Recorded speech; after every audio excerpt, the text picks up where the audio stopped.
ओम शांति। 9/10/2020 प्रातः मुरली। ओम शांति। बाप दादा मधुबन। मीठे बच्चे सवेरे सवेरे उठ बाबा से मीठी मीठी बातें करो। देखो बाबा हम बच्चों के पास आता है, अपने बच्चों को देखने के लिए, बातचीत करने के लिए आता है। सोचो भगवान कहाँ से आता है? परम धाम से आता है ना, परम धाम से आता है ना। और परम धाम से आकर के बाबा अपने बच्चों से बातचीत करता है। अब बच्चे बिना बातचीत करे ही बाबा वापस लौट जाए तो अपने तकदीर क्या कहेंगे कि अरे हमारे द्वार पे भगवान पधारा, हम पहचान नहीं पाए। तो बाबा क्या कहते हैं? सवेरे सवेरे उठकर बाबा से मीठी मीठी बातें करो। ये बाबा तुमसे बातचीत करने आता है, तुम्हारे सुनने आता है। तुम उनसे खूब सुनाओ, अपने दिनचर्या सुनाओ, बातचीत करो। बाबा ऐसा है जैसे छोटा सा बच्चा अपने माँ बाप से बात करता है, ऐसे बातें करो। विचार सागर मंथन करने के लिए सवेरे का टाइम बहुत अच्छा है।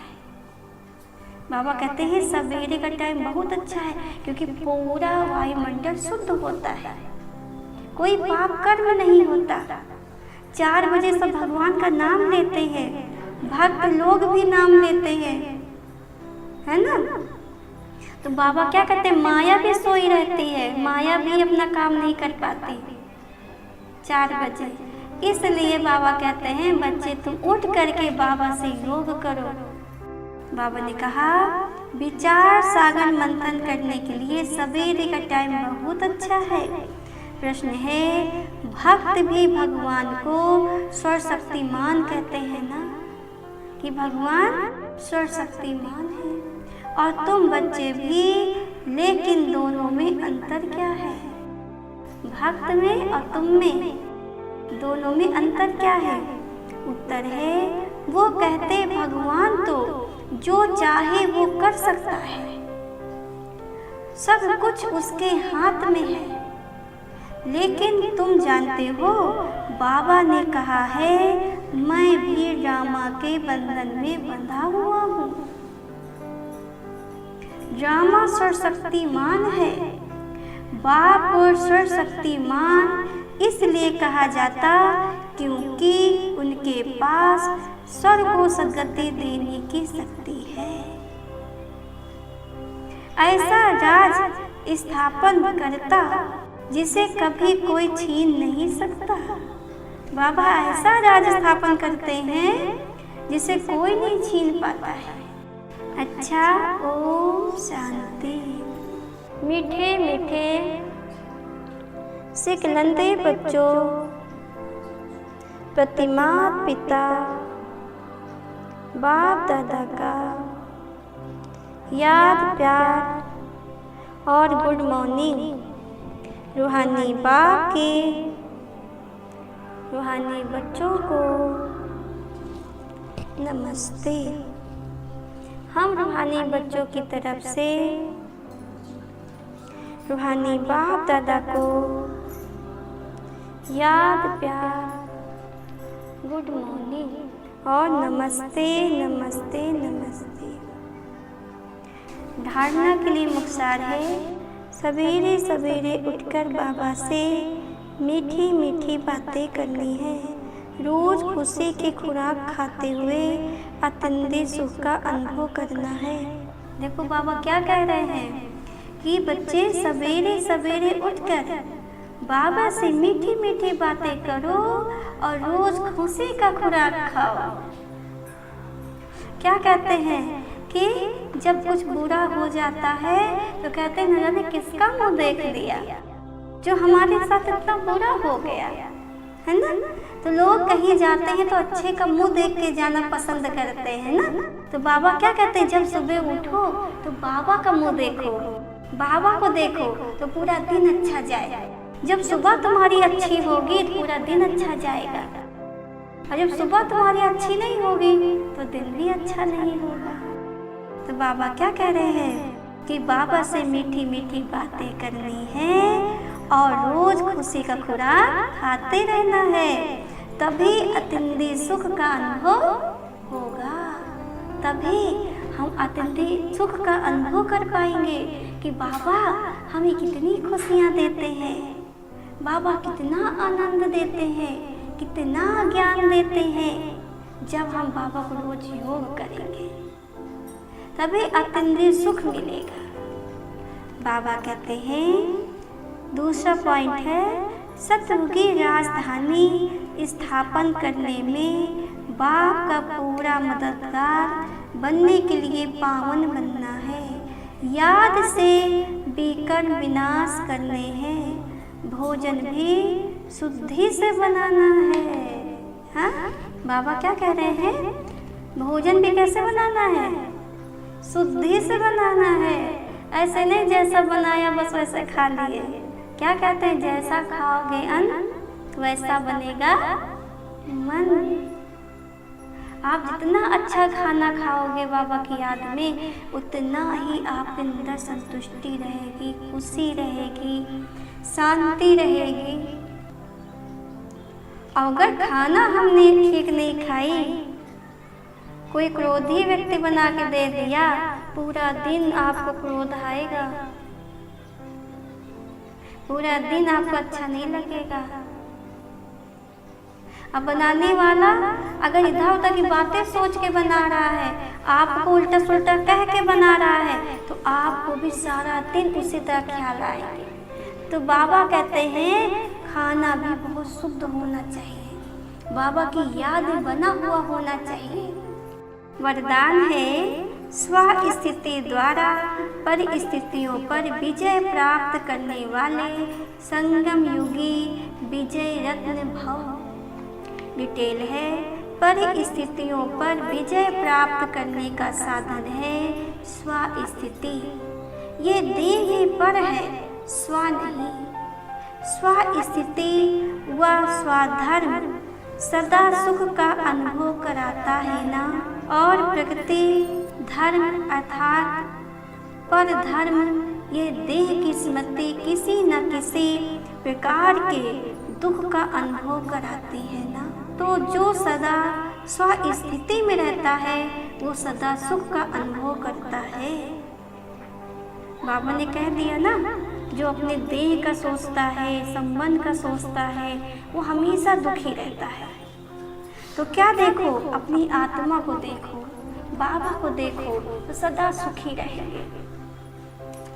बाबा ने कहा कि सुख का अनुभव करता है, उसके पास दुख की लहर आ नहीं सकती। वो संगम युगी विजय रत्न बन जाते हैं। क्या बन जाते हैं? संगम युग में विजय रत्न बन जाते हैं। स्लोगन है, परिवर्तन शक्ति द्वारा व्यर्थ संकल्पों के बहाव का फोर्स समाप्त करो। परिवर्तन शक्ति द्वारा व्यर्थ संकल्पों के बहाव का फोर्स समाप्त करो। हम सोचते हैं ना, संकल्प बहुत बहुत कमजोर चलाने लगते हैं।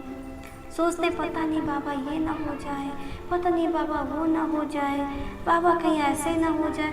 तो जब हम संकल्प हमारे गलत चलते हैं तो बाबा क्या कहते हैं? वो हमारे साथ गलत ही होता है, क्यों? गलत चला रहे हैं ना। गलत कौन चला रहा है? कौन चला रहा है ना? तो अगर हम सब गलत चलाएंगे तो गलत ही तो होगा। आपने देखा होगा जब हवन होता है तो आवाहन करते हैं ना। क्या आवाहन करते हैं? पानी दो आप आना। आवाहन देते ना आने के लिए। अग्नि दो आप भी आना। सबका आवाहन करते हैं और उनको फिर देखते हैं कि वो सब है ना। महसूस करते हैं कि पांचों तत्व भी हवन में आ गए हैं, वो भी अपना सहयोग दे रहे हैं। हवन यज्ञ जो हो रहा वो सफल करा रहे हैं ना। तो बाबा कहते हैं ऐसे तुम भी आवाहन करते हो। कैसे आवाहन करते हो? कहीं हमको ये कोई कह ना दे, कहीं ऐसा हो ना जाए, कहीं ये चीज़ हमारे घर में आ ना जाए, कहीं हम बीमार ना पड़ जाए, कहीं कुछ हमको ये गाली ना दे दे। तो बाबा कहते हैं तुमने आवाहन किया ना सब चीज का, कि ये कहीं हमको कुछ कह ना दे या बीमार ना हो जाए, तो फिर हम वही हो जाते हैं। फिर हम क्या करते हैं कि देखो हम पहले कह रहे थे, हम देखो बीमार हो जाएंगे, हो गए देखो। तो आवाहन तो हमने ही किया ना कि हम बीमार हो जाएंगे। या हमने कहा कि देखो ये हमको गाली दे देगा, ये बहुत बेकार व्यक्ति है, तो हमने आवाहन किया ना कि हमको गाली दे दे। और जब हमको उसने कुछ कह दिया तो हम कहते देखो हम कह रहे थे हमको कह देगा, और कह दिया, है ना। बहुत लोग क्या कहते हैं, अरे इनके पास जाओगे इनके पास कुछ मिलने वाला नहीं है। तो पहले ही जब हमने संकल्प चला दिया इनके पास कुछ नहीं मिलेगा, है ना। फिर क्या कहते हैं, देखो हम गए लेकिन मिला नहीं। क्यों? क्योंकि संकल्प तो हमने बहुत कमजोर चला के ले गए ना। तो बाबा क्या कहता है, तुम्हें अब ऐसा नहीं करना है, व्यर्थ के संकल्पों को नहीं चलाना है। अब क्या करना है, जो होगा अच्छा होगा, मेरे लिए सब अच्छा होगा, सब अच्छा होगा, क्योंकि करण करावनहार मेरे साथ है। तो मुझे क्या हो सकता है? क्या बाबा को नहीं जिम्मेदारी है मेरा बच्चा कैसे रहे? तो बाबा कहते हैं परिवर्तन शक्ति द्वारा व्यर्थ संकल्पों के बहाव का कोर्स समाप्त करो। मातेश्वरी जी के अनमोल महावाक्य। मातेश्वरी कौन है? वो है जगत अम्बा सरस्वती। तो सरस्वती ने क्या कहा है ना, वो हम आपको बता रहे हैं। मम्मा के महावाक्य, जो मम्मा बोलती थी ना, उनके महावाक्य। सरस्वती के महावाक्य सुना है आपने कि सरस्वती कैसे बोलती थी, है ना। तो उनके महावाक्य। इस अविनाशी ईश्वरीय ज्ञान प्राप्त करने के लिए कोई भी भाषा सीखनी नहीं पड़ती।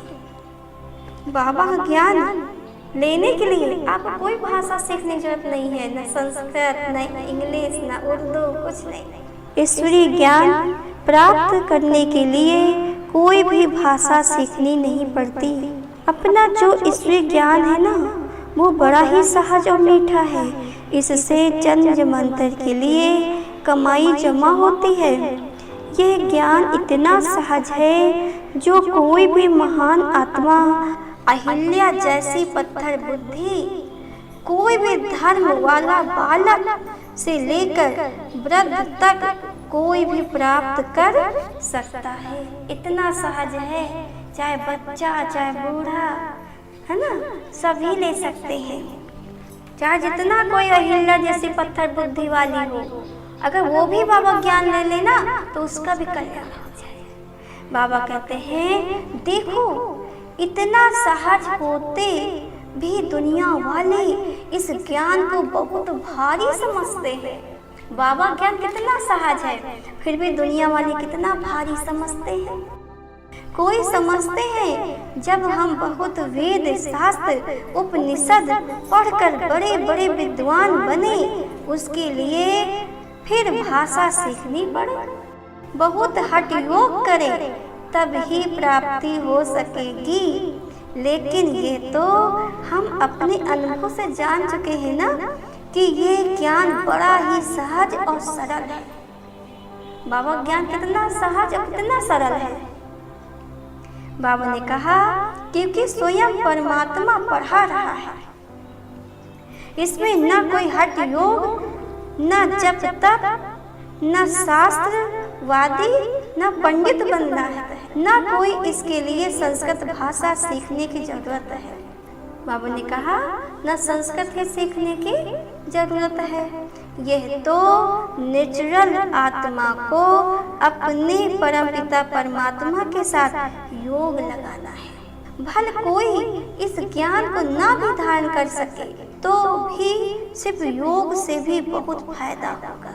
बाबा क्या कह रहे हैं, कोई बाबा की बातें हैं मुरली की, वो धारण भी ना हो, लेकिन आप योग ही लगाते रहो तो बाबा कहते हैं फिर भी बहुत फायदा हो जाए।